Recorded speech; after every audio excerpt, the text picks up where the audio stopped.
Well, people are traveling around even more and more, and I think remote work is growing immensely.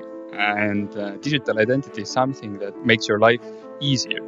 As a German citizen, you wouldn't have to fly back to your own country, for example, from Thailand, and wait in line in the tax office to fill out a form, or in US, for example, the tax forms. I mean, they're crazy.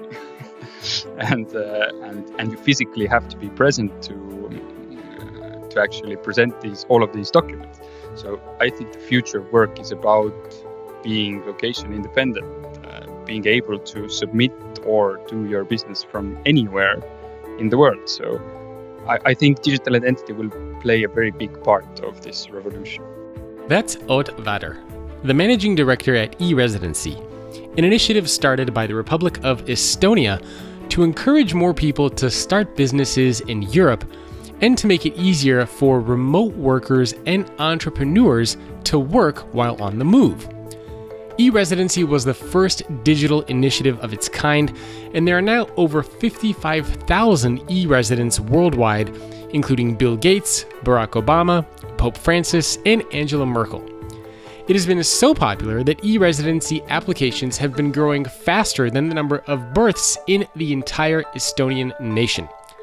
Today we're talking about how e-residency came to be, what made the government of Estonia start this initiative, the benefits that have come from it, what impacts the country has seen from the program, and the possibility of other countries creating their own programs. You will also hear some mistakes they made along the way and how they overcame them. The whole concept of this e-residency program is actually very intriguing, so much so that I am considering becoming an e-resident myself. I believe the trends are similar all around the world, that the airfare is becoming more and more affordable. People are not interested in working for the same corporation or company for 50 years. Especially the younger generations. I mean, they switch jobs in every 2 years, and they want to live in different parts and different geographies. So e-residency is just a solution for these remote entrepreneurs who mostly are freelancers. So we see a lot of different personas, but one that I can highlight is the one who is fed up with the corporate life, decides to become an entrepreneur or a freelancer, and has customers all over the world. And usually why he prefers e-residency is that he's constantly traveling, meaning he doesn't have a comfortable one place, let's say a safe haven to keep his company and keep his business. So the idea of e-residency is that the remote entrepreneur can actually focus on his business and let others deal with the administration stuff. This is Jacob Morgan, best-selling author, speaker, and futurist. Welcome to the Future of Work podcast, where every week I speak with C-level executives, business leaders, and authors to explore how the workplace is changing and what the future of work is going to look like. The goal of this show is to give you the insights, the ideas, and the inspiration to help future-proof your career and your organization. If you want to get access to more content, such as podcast transcriptions and information on working with me or having me keynote your next event, you can visit my website at thefutureorganization.com. If you want to take your education even further by getting access to courses that explore these themes in more depth, then check out futureofworkuniversity.com. Also, if you get a few seconds, please rate and review the podcast on iTunes or whatever your preferred channel is. It really helps the show, and I personally appreciate it, since the podcast does take quite a bit of effort to produce. In case you're interested in sponsoring the podcast or working with me, my email is jacob@thefutureorganization.com. Welcome, everyone, to another episode of the Future of Work podcast. My guest today is Ott Vatter, e-Residency's managing director. Ott, thank you so much for joining me. Happy to be here. So this is a fascinating program that you guys have developed in Estonia, which we're going to be talking about. But before we jump into that, can you give us a little bit of background information just about you and what you do and how you got involved with this program? So I actually got involved with this program quite randomly, as stuff in life happens. I was supposed to move away from Estonia. I sold my company at that time, and I had 4 months of free time in Estonia. And I was searching for the project that would contribute. I could contribute to in a way that would be actually meaningful for Estonia. So not just another company that made profit and money, but something that would be good for Estonia in general. And I stumbled upon e-Residency that was in its child's shoes at that time in 2000, end of 2014. And I joined when there was no team, and I asked that could I help you in any way. And my first task was to take e-Residency from paper to online. So before you had to apply using paper, and which is not very e-Estonia at all. Very cool. And then for people not, and I suspect this is probably going to be most people listening to the show. What is the e-Residency program? Because I think this is a very interesting concept, especially when we think about the future of work. So can you give us a little bit of high-level overview what the program is and how it works? Sure. We like to think that everybody in the world already knows about the program, but in reality, there is just a small group of people, these remote entrepreneurs and early adopters who have actually become e-residents today. So e-Residency itself is it's an Estonian government program that issues a digital identity, and it's a government-backed national document that you actually get. And what it gives you is the right to use Estonian digital services. So the services are quite similar to the ones that are used by Estonian citizens, but the difference is that e-Residency is meant for foreigners. So you can get access to Estonian, let's say, digital life. And today, most entrepreneurs who apply for e-Residency benefit from actually creating a company in Estonia. So they run their business through Estonia and through the digital identity, making it very remote or remote possible. So, okay, so it's a government-backed program, which is fascinating. So the Estonian government decided to create this program, and why did they decide to do that? I mean, if we look at the population first of Estonia, we're only 1.3 million people, and with a domestic market, we can't really develop or scale. We're also demographically losing people. People are moving away. Some people are moving back, but in general, the outlook, in 50 years, 100 years, is not that positive. And we have to be clever in these ways that we can actually innovate. We're not a rich country in terms of national resources, or we don't have huge resources of oil.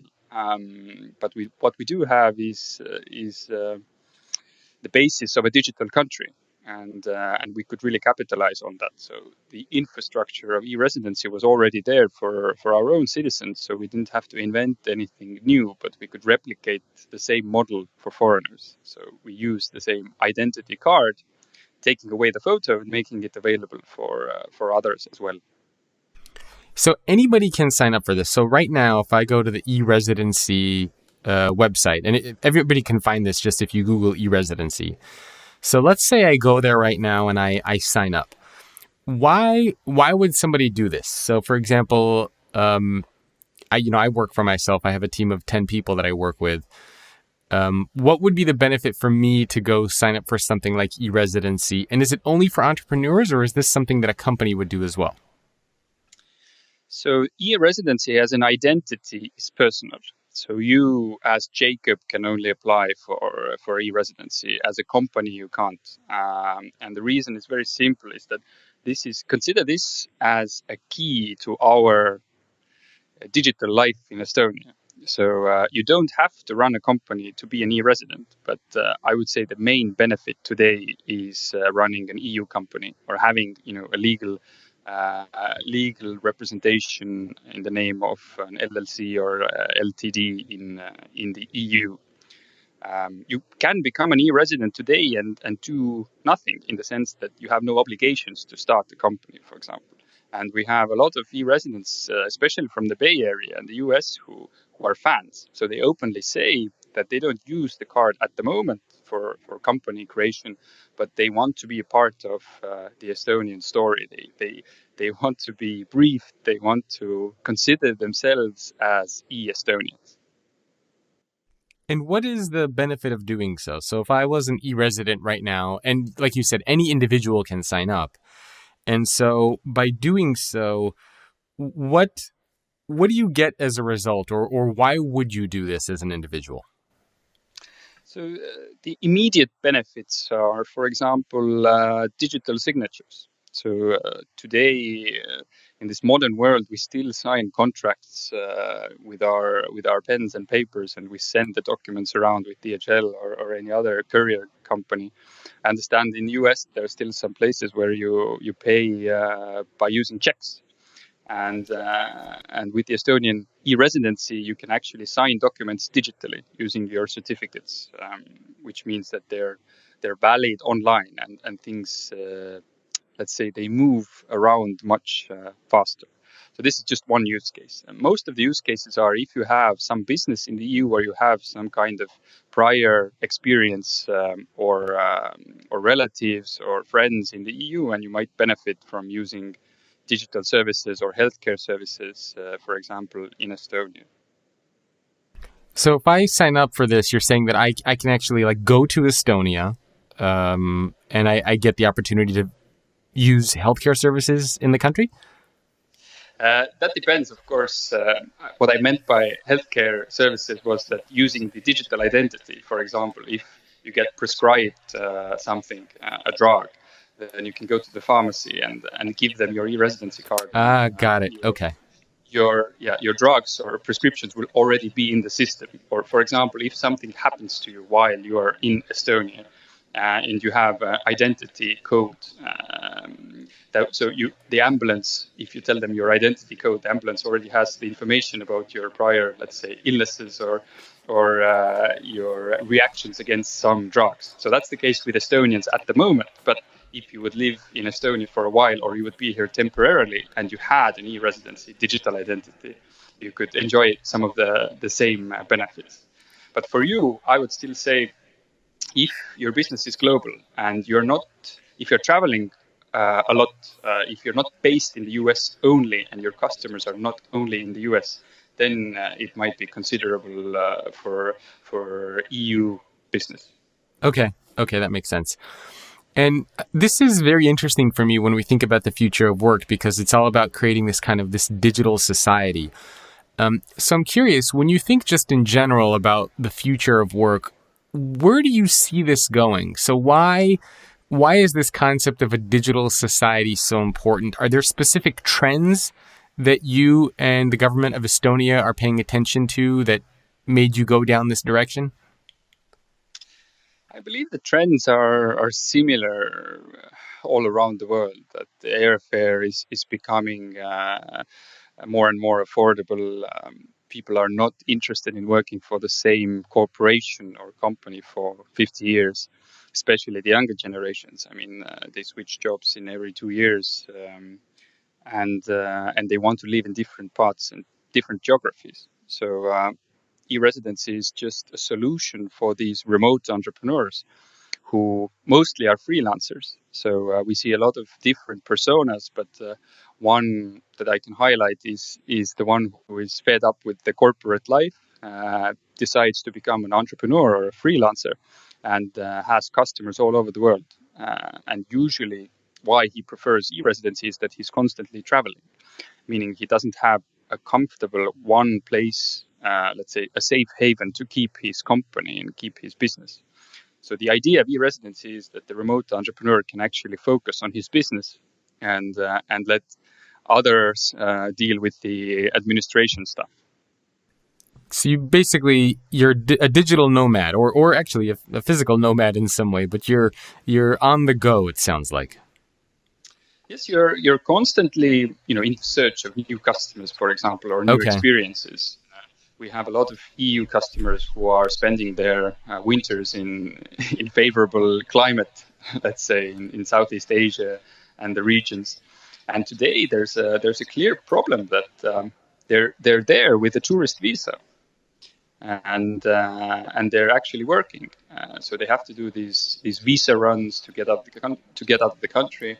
And there's no country in the world that's actually solving this kind of problem for them, where to base their, company, where to base themselves virtually. They don't have to be here physically, but it can be a virtual harbor, so to say.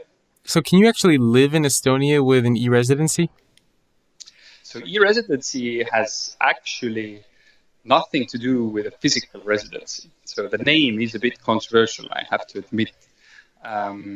So it doesn't give you any right to physically enter EU or Schengen zone or Estonia for that matter.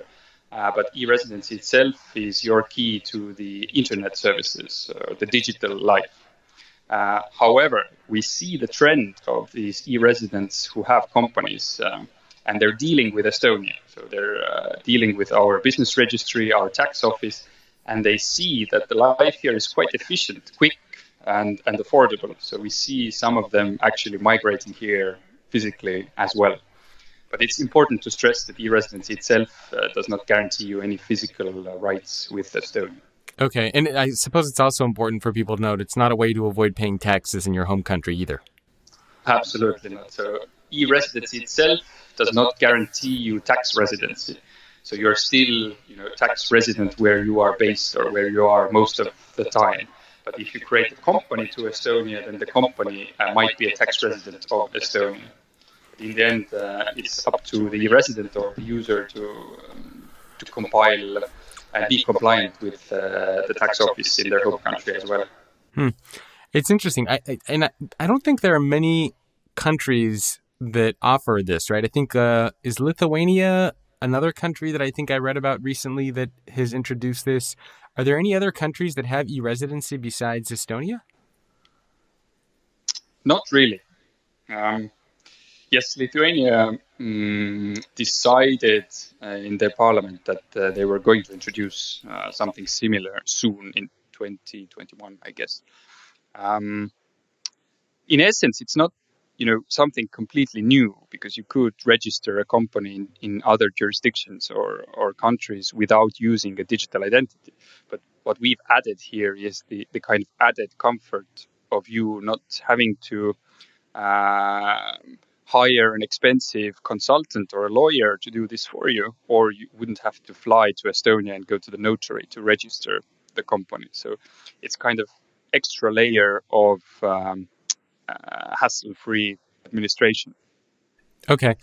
Can you also talk a little bit about how your team is structured? So how big is the e-residency team? And so this is an official kind of government agency or division of the government. So how is it structured?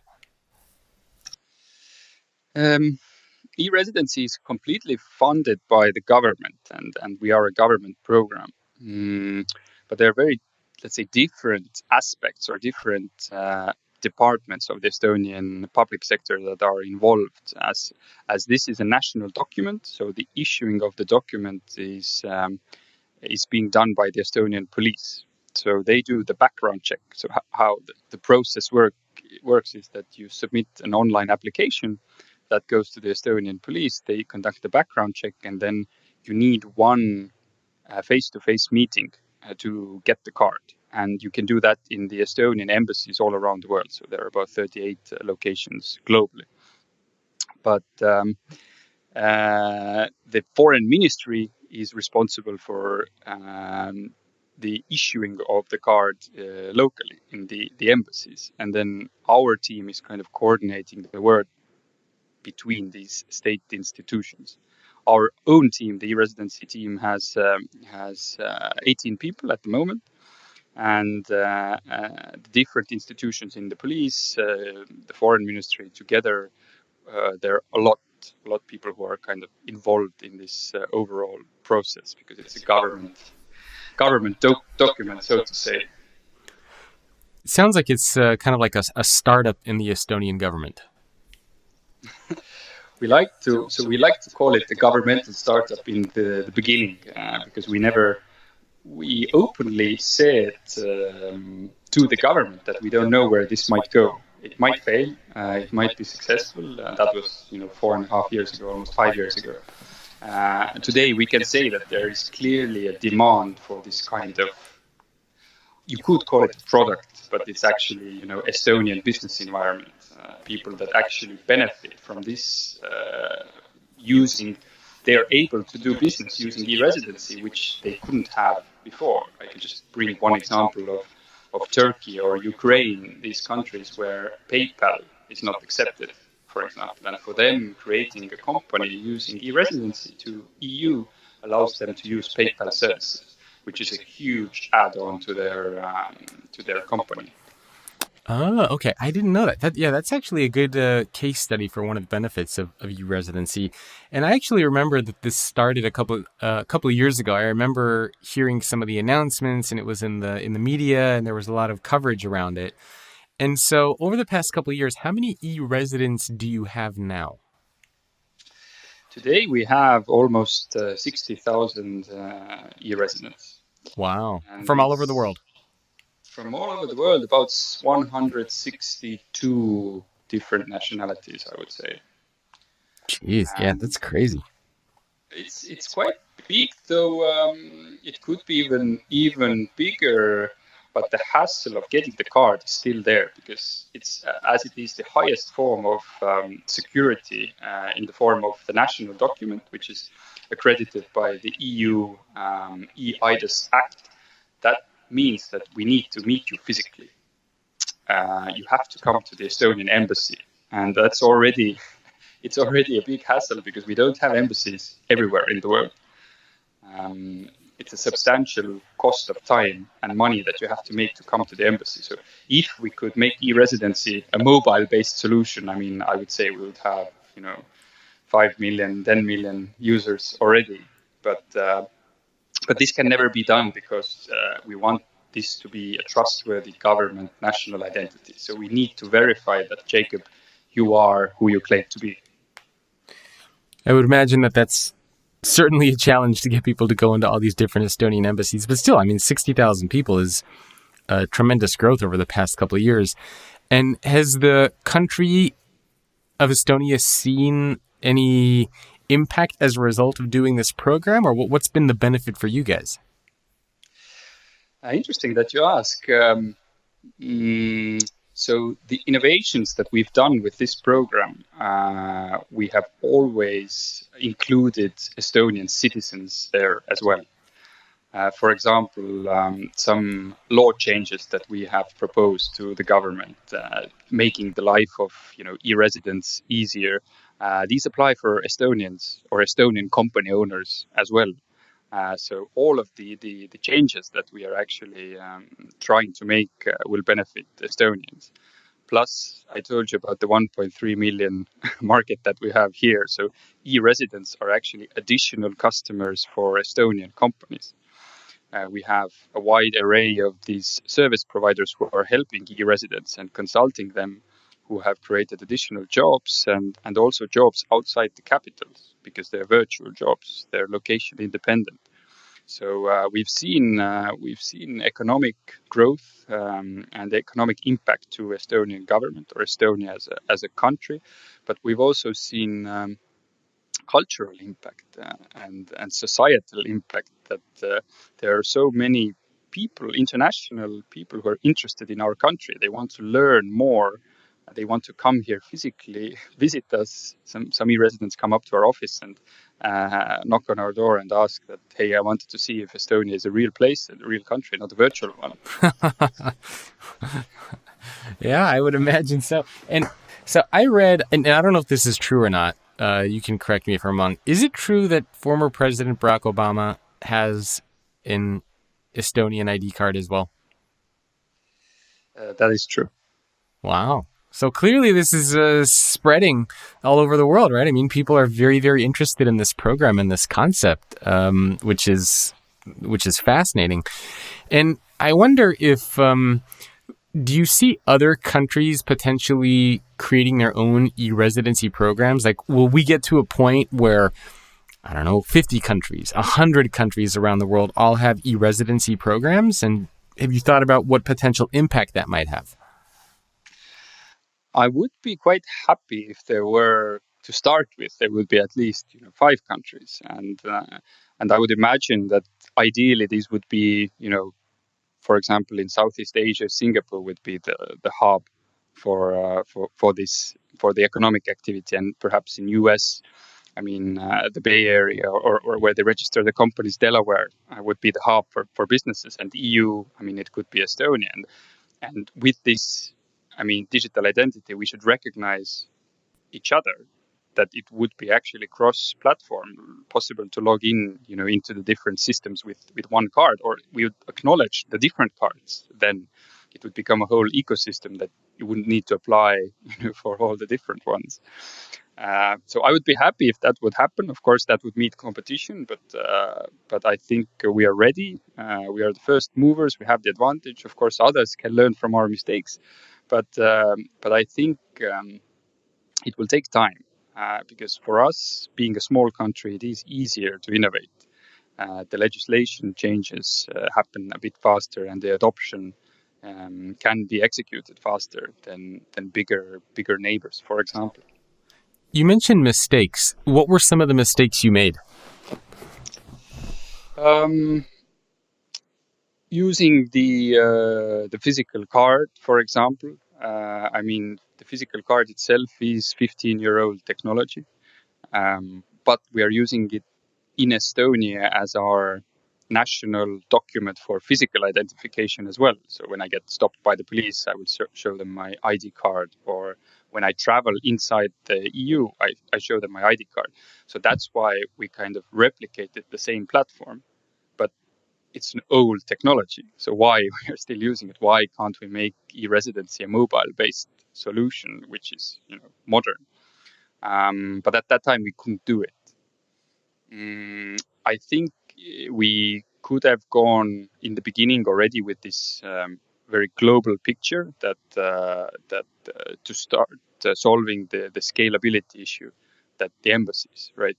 I mean, we don't have, our embassy strategy has been implemented in the 1990s, and based on economic and diplomatic relations, not based on where we could get e-residents. Nobody knows or knew about this concept when these strategies were developed. So I mean, a lot of things could have been done better, but we had no knowledge of this in the beginning. So it has been a big learning curve for us. Well, it seems like now you guys have certainly figured things out. The program is what, 5 years old now? It will be 5 years old officially in December, 1st of December this year. Well, happy early birthday. We actually plan to have an international e-residency week for that time. So we want to have events all over the world in Estonian embassies, where there would be e-residents can speak of their actions and their businesses. And we would like to end the week with our president actually greeting e-residents from Tallinn, our main event. So Very cool. Yeah, I'm going to be paying attention to that. I'm actually on the e-residency page now. I might have to consider signing up for this program myself. Now, I'm curious. It seems like there's a lot of technology that's involved in making this program a reality. Can you talk a little bit about the technology aspect of e-residency? I mean, are you guys thinking about things like artificial intelligence, blockchain, anything like that, as far as how it might impact e-residency or how you might use it? There are blockchain elements in use already in Estonian databases. So some of the data is kept safe in Estonia using similar technology to blockchain. Estonia in general is developing an AI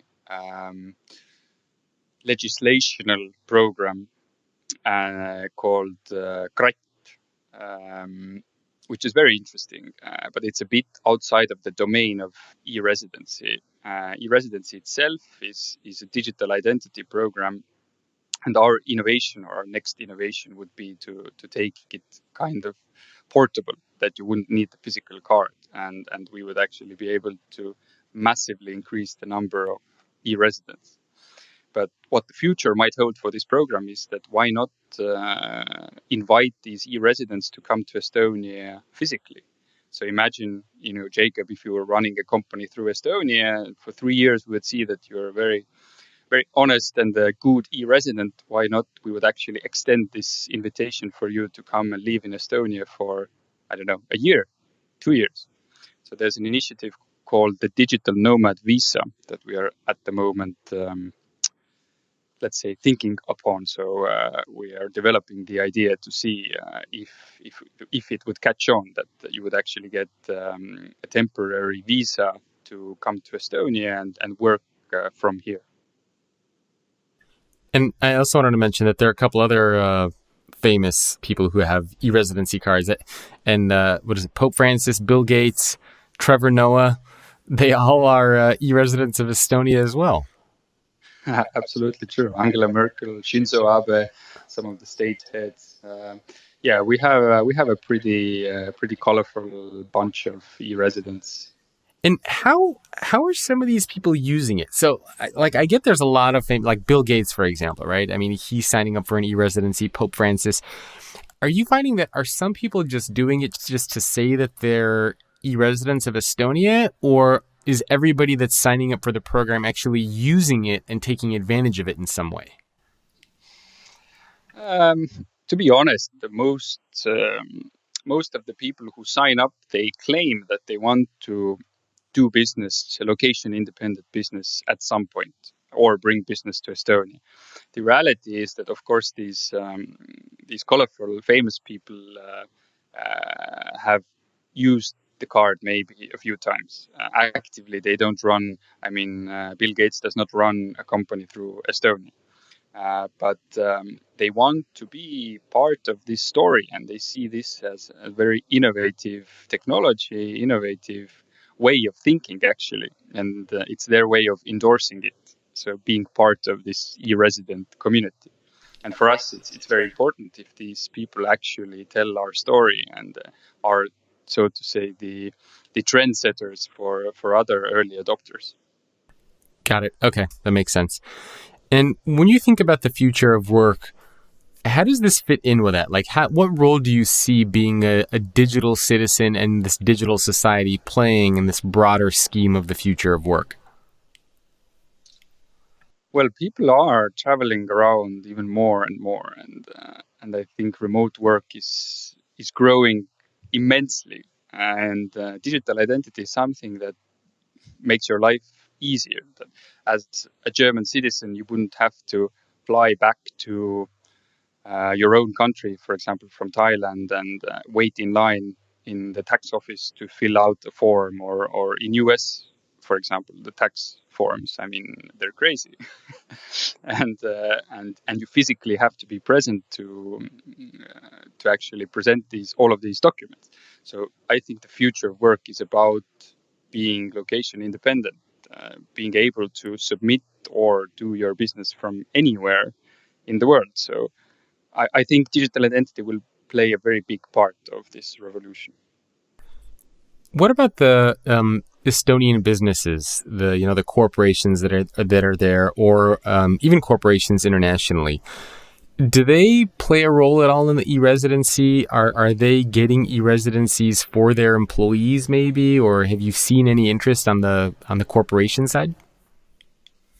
So initially, when we actually drew the first kind of business cases for e-residency, we thought that this will mostly be useful for foreign investors, let's say big corporations, these branches that were in Estonia, and they had foreign board members. So these foreign board members could use the digital identity to sign documents, and they would save time and money and resources, so they wouldn't have to, physically come here or fly around. And that was the kind of version 1.0. And then we discovered that we're actually solving a much bigger problem for these remote entrepreneurs all around the world who didn't have access to company creation, who couldn't be entrepreneurs before. The barrier was so high. but the corporations still remain. So we have board members. We have a few, let's say, international companies that use digital identity to sign documents and send them in their organization. For example, airlines. One business case is that airlines let's say one airline flies 8,000 flights in a given period, and they have to document every flight and sign every flight. So it doesn't make sense today. There are some airlines who still do it using their pen and paper, signing the documents, flight documents, and then sending the reports back to their main office using couriers. So this is something that can be avoided. Yeah, I mean, there are definitely a lot of outdated practices that a lot of different companies and departments are using. I also read that Estonia was named one of the best places to work for, one of the best places in the world for millennials to start a business.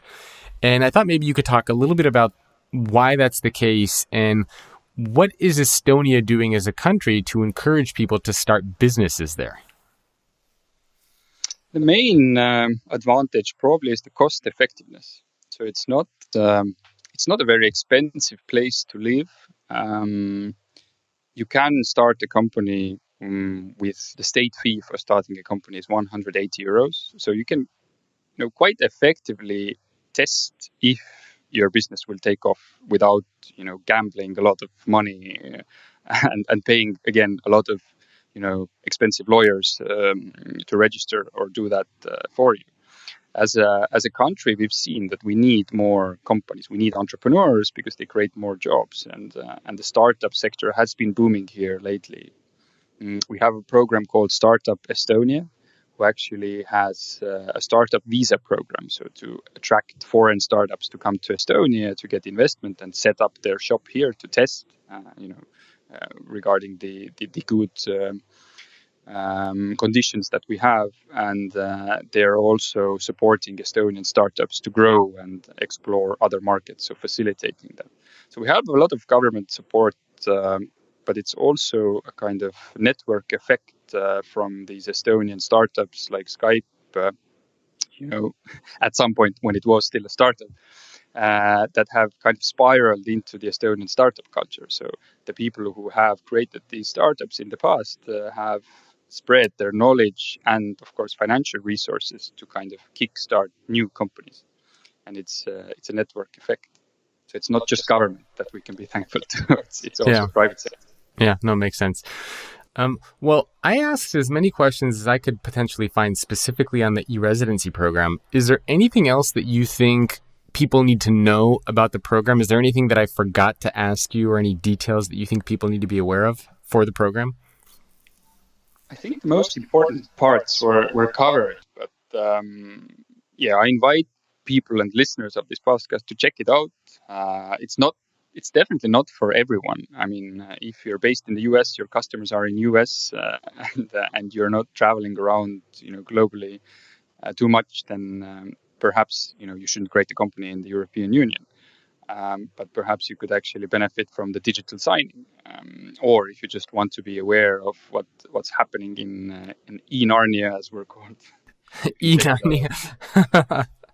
E-Narnia, I like it. What about other government agencies who are listening to the podcast? I mean, is there any advice or recommendations that you would give to other entities that are thinking about some sort of an e-Residency program, or maybe even individuals who are not part of government agencies? Any advice or suggestions for what people should be doing or thinking about when it comes to this e-Residency? Future of work in general. I mean, it's a trend to see digital identity as a part of it. I think what to bear in mind is the security aspect of it.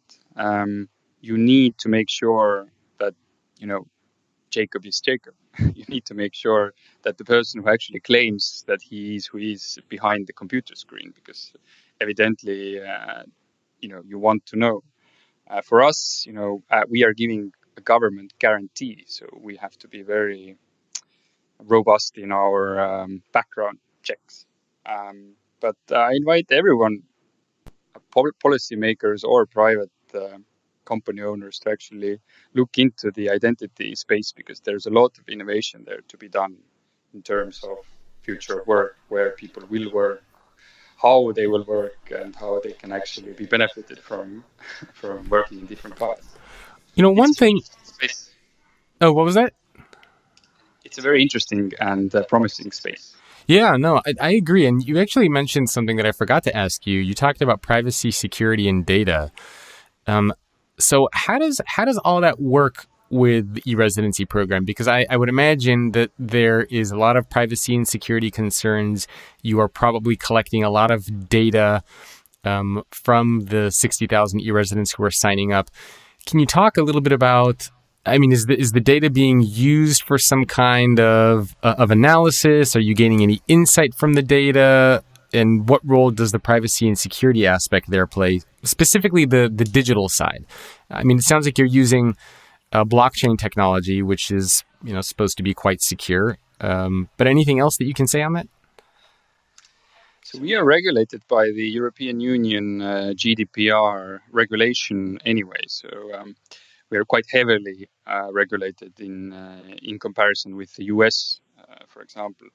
But so we, of course, think data is very important. We have a law in Estonia that actually says that if you have obstructed, your right to look at someone's data, for example, police officers or doctors, if for some reason they have not had the legal grounds to look at a patient's or someone's data, then the license can be taken away, and a very hefty fine will follow. So the privacy laws are quite strict in Estonia. We collect e-resident data, so to be more exact, the Estonian police collects it, and of course we don't do anything that the resident has not consented for. So we take data very seriously and privacy. Yeah. Okay. No, that makes sense. And I would imagine with the regulations, it's probably more strict than probably most people even realize. That's always good to hear. Well, I can't think of any other questions. Maybe we could just get your general thoughts, because we talked a lot about the e-residency program specifically, but maybe we could just get your general thoughts on the future of work. So when you just look broadly at how the world of work is changing, what are some of the trends that you are paying attention to, just broadly speaking, globally, whether it's workplace design or changing demographics? What are some of the things that are currently in your purview? So I'm mostly involved with still the geographical changes and people working from different locations, that they're not so location based and tied to that the person where you are born or where you're a citizen from. That doesn't mean that you have to stay there forever. So we believe that these kind of countries are losing borders, though some countries are building new borders still. And people are moving around all the time. Distribution, value chains, the change of production, for example, is moving around. Technology is being accelerated. Mm, a lot is happening. It seems like it. I know in the United States, especially, a lot of people are paying attention to changing leadership styles and workplace design, changing demographics. I mean, there's a lot of conversation happening around the future of work, and I would imagine the digital society, the digital citizen part is going to be something that we're going to be hearing much more of in the coming years. So kudos to you guys for helping lead the way there. Well, that was it. I mean, those were all the questions I had for you on the e-residency program. So I definitely encourage people to check it out. Can you let people know where they can find out about it? How much does it cost? I mean, anything that you want to mention for people to learn more about it, please feel free to do so. So we have an online application platform. You can do it completely location independent. You need a copy of your passport and a profile photo. Then we ask a few questions about where you're from, what you do, and why you want e-residency. Then the state fee for e-residency is 100 euros, and you need to choose the location where you want to receive the card. So that's the embassy part. It will take about a couple of weeks, and then they will send it to your chosen embassy where you have to make the appointment. So once you get the card, they will make it activate the certificates, and you can start signing documents or creating a company. So check it out. It might be useful for you. It might not be useful for you, but it's definitely an innovation. And if you're thinking about remote work or traveling or creating your own business, if you're tired from a corporation job, then e-residency might be just for you. Yeah, I mean, we're seeing the growth of freelancers and the growth of the gig economy. And I mean, if anything, this is a very, very important space, I think, to pay attention to over the coming years. So I'm very, very curious to see how the program grows and expands. And I think even recently I read that you launched like version 2, like e-Residency version 2. Is that right? So it's basically learnings from the first 4 years and what we need to improve to stay competitive. Okay, so you're making changes and upgrades to the program. Yes, we're making it more secure, more profitable for the e-residents. We're focusing more on the growth of their companies, not so much on the growth of the number of e-residents. So it's kind of moving up in the value chain. And as I mentioned before, that we see that e-residents are physically interested in Estonia as well. They want to come here. Some of them actually bring their companies here. Some of them just come for tourism reasons. So that it's moving. The funnel of the e-residents is becoming more and more inclined towards connection to Estonia. So that's what the e-residency 2.0 is about. Got it. Perfect. Well, Ott, thank you so much for taking time out of your day to chat with me about the program. I mean, I personally, I think it's a fascinating initiative, this idea of having a business world without borders, which especially in this world of globalization and constantly, dynamic changes that we're starting to see is one that I think a lot of people and organizations are going to be paying much more attention to in the coming years. And I think what's the website for the e-residency program for people who want to go there directly? It's eresident.gov.ee. Okay. And I think also if you just go to Google and type in e-residency, it's also one of the, if not the first, it's one of the first search terms that pop up. And you guys have a pretty cool video on there for people to check out. So I hope folks learn more. So Ott, again, thank you so much for taking time out of your day to chat with me. My pleasure. Thank you. And thanks everyone for tuning in again. My guest has been Ott Vatter. He's e-Residency's managing director. And make sure you go check out the program and learn about it. And I expect we will see much more of this in the future. I'll see you next week. Thanks for tuning in to the Future of Work podcast. I hope you enjoyed the show. Please do me a favor and rate and review the show on iTunes or whatever your preferred podcast platform is. And remember, if you want to take your education even further by getting access to courses based on some of the themes that I explore in this show, then check out futureofworkuniversity.com. If you're interested in being added to my newsletter, you can do that by visiting thefutureorganization.com/newsletter. And you can also get in touch with me directly if you have any inquiries for podcast sponsorships, working with me, or having me keynote your next event. My email is jacob@thefutureorganization.com. I will see you next week.